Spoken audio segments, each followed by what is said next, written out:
لیکن یہ کہ امام مہدی کی حکومت قائم کرنے کے لیے کون لوگ آئیں گے؟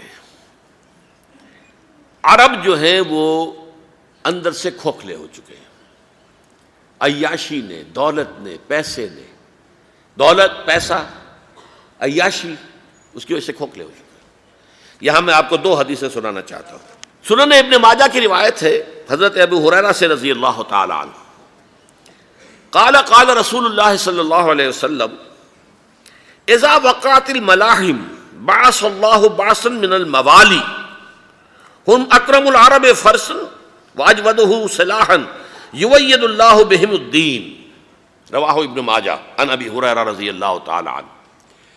جب ملاحم کا دور شروع ہوگا تو اللہ تعالیٰ اٹھائے گا ایک لشکر یا لشکروں پر لشکر موالی میں سے۔ موالی کون ہے؟ عربوں نے جب فتح کیا تھا اس پورے علاقے کو خلافت راشدہ کے دوران، اور پھر وہ لوگ جو ہے، ایک رائے تو یہ تھی کہ انہیں غلام بنایا جائے سارے آبادیوں کو، لیکن یہ کہ حضرت عمر کا اجتہاد تھا، اس کے مطابق جو ان کو غلام نہیں بنایا گیا تو وہ موالی کی حیثیت رکھتے ہیں۔ عربوں میں دم نہیں ہے، موالی میں سے لشکر اٹھیں گے کہ جو در حقیقت حضرت مہدی کی حکومت کو قائم کریں گے۔ دوسری حدیث سنیے، عن عبداللہ ابن الحارث رضی اللہ تعالی عنہ، اور یہ ابن ماجہ کی روایت ہے، قال قال رسول اللہ صلی اللہ علیہ وسلم یخرج الناس من المشرق فیوطئون للمہدی یعنی سلطانہ، لشکر نکلیں گے، لوگ آئیں گے مشرق سے اور وہ حضرت مہدی کی حکومت کو جمائیں گے اور قائم کریں گے۔ اب ذرا نوٹ کیجئے کہ جزیرہ نماء عرب کے مشرق میں کون سے ملک ہیں؟ تین: ایران، افغانستان، پاکستان۔ یہ تین سالڈ مسلم ممالک، مسلم آبادی اکثریت۔ ویسے تو یہ کہ آگے ہندوستان میں 20 کروڑ مسلمان ہیں، لیکن وہ 20 کروڑ جو ہے وہ تو 80 کروڑ کے اندر تحلیل ہو جاتے ہیں غیر مسلموں میں، لیکن یہاں جو معاملہ ہے یہ غالب اکثریت کے۔ ان میں سے ایران کا معاملہ جہاں تک ہے، نمبر 1 یہ کہ وہ شیعہ عقائد کے حصار میں بند ہے، اس سے ادھر ادھر ہونا اس کے لیے ممکن نہیں۔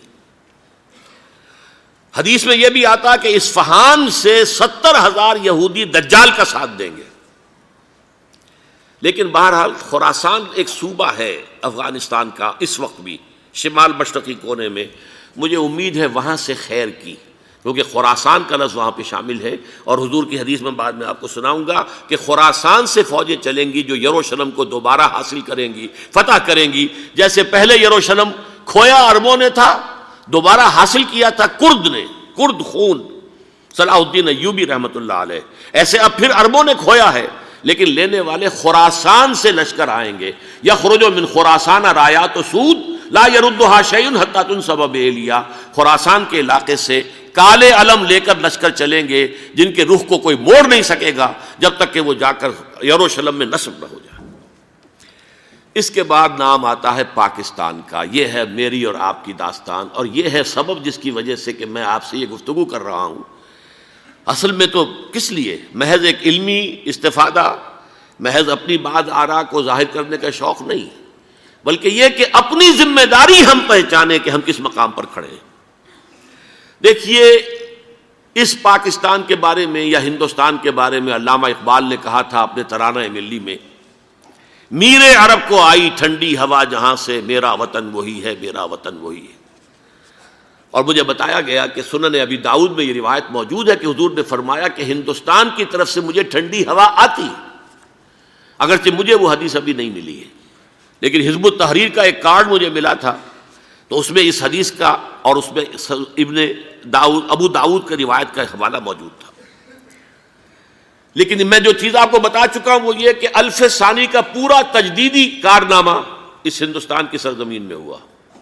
مجدد الف ثانی شیخ احمد سرندی، شاہ ولی اللہ دہلوی، سید احمد بریلوی، وہ تو ہمارے پاکستان میں آ کر جو ہے ان کا خون جذب ہوا ارض پاکستان میں۔ پھر شیخ الہند مولانا محمود حسن۔ تحریک خلافت چلی تو صرف ہندوستان میں چلی اور کہیں نہیں چلی۔ آزادی کی تحریک چلی پوری دنیا میں، وہ نیشنلزم کی بنیاد پر چلی، ملے نیشنلزم، عرب نیشنلزم، ترک نیشنلزم۔ ہمارے ہاں چلی تو اسلام کے نام پر، پاکستان کا مطلب کیا؟ لا الہ الا اللہ۔ پھر پاکستان قائم ہوا معجزے کے طور پر، بلکہ نازل ہوا ہے لیلۃ القدر میں، انا انزلناہ فی لیلۃ القدر، جیسے قرآن نازل ہوا لیلۃ القدر میں، یہ پاکستان بھی نازل ہوا لیلۃ القدر میں۔ اس کا برقرار رہنا ابھی تک معجزہ ہے۔ ہندو یہ سمجھتا تھا، کانگریس سمجھتی تھی کہ جھٹپٹ ختم ہو جائے گا۔ پھر یہ کہ اس کا قرارداد مقاصد کا پاس ہو جانا، مزید بھی اور اضافی دفعات دستور میں آ جانا، اب کمرشل انٹرسٹ کو ربا قرار دے کر حرام قرار دینا، یہ سارے لینڈ مارکس ہیں کہ جو اشارہ کر رہے ہیں کسی چیز کی طرف، معاملہ کدھر جا رہا ہے۔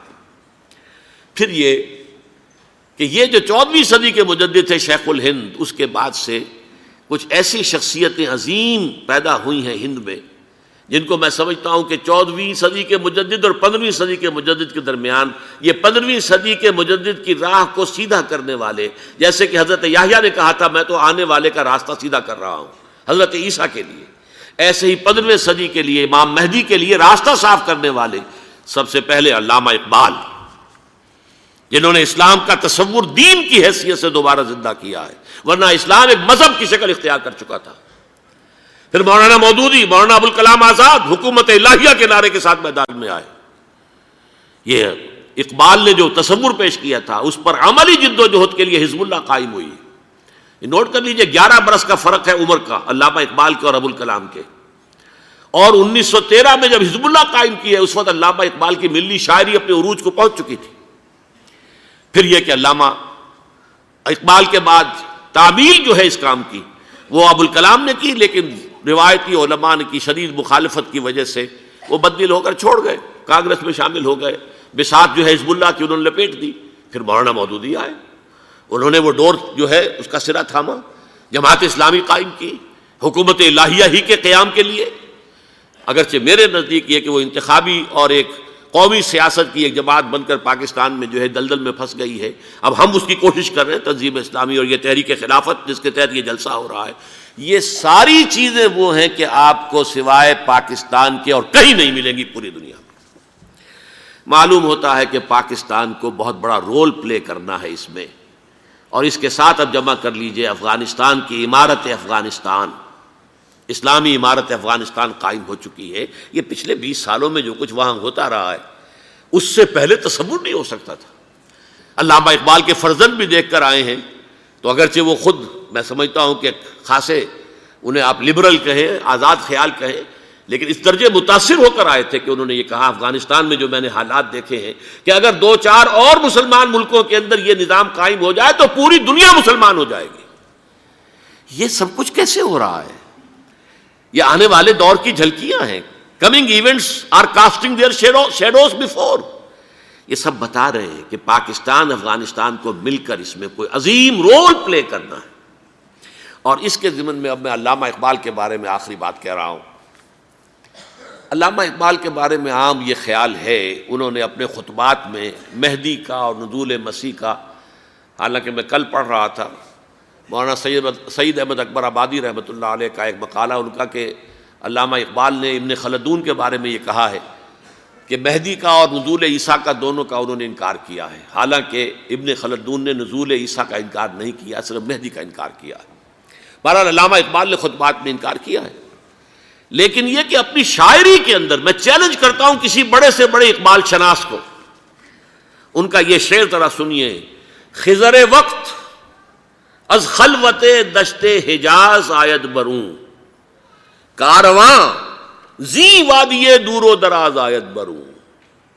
خضر وقت، امام وقت، رہنمائے وقت، قائد وقت، خلوت دشت حجاز، حجاز کی صحرا کی کسی خلوت گزینی سے نکل کر باہر آئیں گے۔ میں حیران ہوتا ہوں علامہ کے اس فکر پر اور اس مصرے پر۔ یہاں انہوں نے شیعہ اور سنی دونوں کے کانسیپٹ جمع کر دیے۔ شیعہ کا کانسیپٹ یہی چھپے ہوئے کسی غار میں وہاں سے برآمد ہوں گے، اور ہمارا کانسیپٹ میں ام سلمہ رضی اللہ تعالیٰ عنہ کی حدیث سنا چکا، چھپے ہوئے ہوں گے وہ وہاں پر، مدینے سے نکل کر آ کر مکے میں چھپ جائیں گے۔ اس خانہ جنگی کی حالت میں لوگ ان کی طرف دیکھ رہے ہوں گے، سوچتے ہوں گے انہیں میدان میں آنا چاہیے، کوئی پارٹ پلے کرنا چاہیے، امت کی رہنمائی کرنی چاہیے، لیکن وہ چھپیں گے، وہ کارے ہوں گے، وہ اس ذمہ داری کو قبول نہیں کرنا چاہیں گے، جا کے چھپ جائیں گے مکے میں، وہاں سے مکے والے انہیں نکالیں گے، اور وہ کارے ہوں گے، انہیں بالکل یہ پسند نہیں ہوگا کہ یہ ذمہ داری اٹھائیں۔ تو خضر وقت از خلوت دشت حجاز آیت بروں، کارواں زی وادی دور و دراز آیت بروں۔ کارواں جو چلے گا ان کی مدد کے لیے اس وادی دور و دراز، اس زی عظیم وادی دور و دراز، یہ وادی سندھ ہے۔ وادی سندھ جو ہے ہم سمجھتے ہیں کہ صرف یہ پاکستان اور پنجاب جو ہے یہ اس میں شامل ہے، سندھ اور پنجاب نہیں، افغانستان کا پورا مشرقی علاقہ اس میں شامل ہے۔ جیسے دریائے جہلم سندھ میں جا رہا ہے، جیسے دریائے گلگت سندھ میں آ کر ملتا ہے، جیسے دریائے چناب اور راوی اور جہلم اور یہ سب جا رہے ہیں اور آ رہے ہیں، اسی طرح دریائے کابل کہاں سے آ رہا ہے، دریائے گومل کہاں سے آ رہا ہے، ٹوچی کہاں سے آ رہا ہے، یہ سارا جو ہے ڈرین جو ہو رہا ہے ایسٹرن جو ہے پارٹ آف افغانستان، یہ سب وادی ہے۔ اس وادی کے یہ دو حصے ہیں، ایک حصہ جو ہے یہ ادھر پاکستان میں ہے اور اسی وادی کا دوسرا حصہ جو ہے وہ افغانستان میں ہے۔ کارواں زی وادی دور و دراز آیت بروں، کارواں چلے گا یہاں سے، یخرج ناس من المشرق یؤتون للمہدی یعنی سلطان ہی، مشرق سے فوجیں چلیں گی کہ جو مہدی کی حکومت قائم کریں گی، اور یخرج من خراسان رایات و سود، اور خراسان سے سیاہ پرچم چلیں گے کہ جن کا رخ کوئی موڑ نہیں سکے گا، حتیٰ تنصب بإلیہ، یہاں تک کہ وہ جا کر یروشلم کے اندر نصب ہو جائیں گے۔ حضرات، میں ایک میری گفتگو کا حصہ باقی تھا لیکن میں اسے چھوڑ رہا ہوں، اس لیے کہ گلوبلائزیشن جو اس کی ہوگی، جو خلافت علی منہاج النبوہ کی تجرید کامل حضرت مہدی کے ہاتھوں عرب میں ہوگی، اس سے پہلے اس کے لیے محنت، کوشش، جد و جہد پاکستان اور افغانستان میں ہو چکی ہوگی جو اسے سپورٹ کرے گی اور وہاں جا کر حکومت قائم کرے گی۔